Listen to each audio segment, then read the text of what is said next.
Following the fan outcry that accompanied the cancellation of Freelance Police, Sam and Max found themselves indefinitely shelved from the public eye, and with their contractual obligations to LucasArts fulfilled, the dog and rabbit duo were without a home for the first time in years. I had a contract with LucasArts, a licensing contract for Freelance Police, and when that expired, I was able to talk to other companies about, doing a new project. Because I always make sure if somebody's not going to do something with my characters that the rights will come back, so I'll have another shot at it.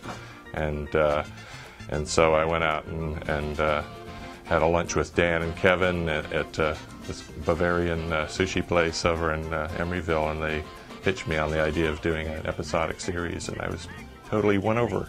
The way we see it is it allows for the player to experience the game over a 6-month period or a 5-month period, depending on the release schedule, and they can enjoy it in a different chunk of content, so they can stay engaged and continue to participate with it like they would a favorite television show or other forms of entertainment.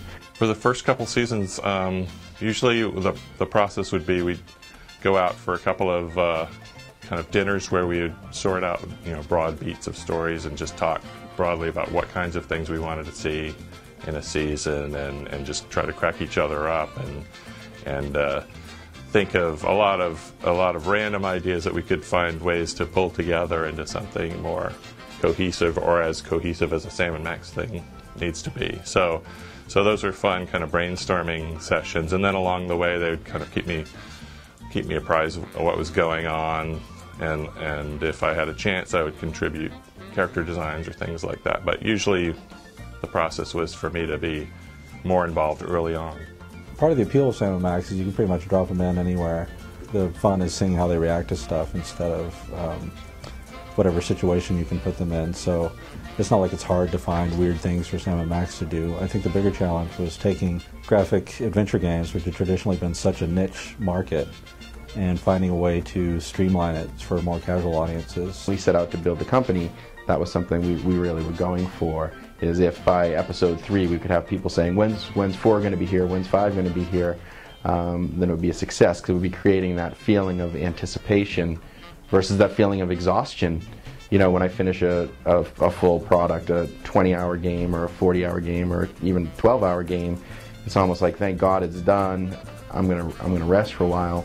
Whereas with the episodic stuff, it's kind of getting doled out and you're engaged for a long time. First episode goes out for a series and, people are all complaining about X, Y, and Z. Maybe we can get X fixed by the time episode 2 comes out. We can definitely get Y and Z fixed by the time the 3rd episode is out.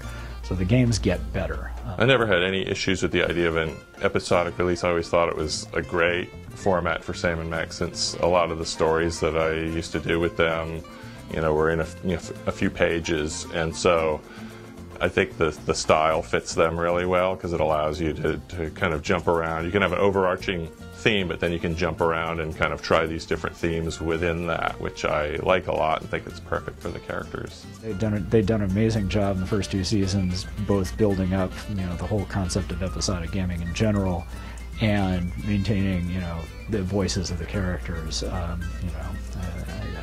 I like to think Steve's happy with what we've been doing.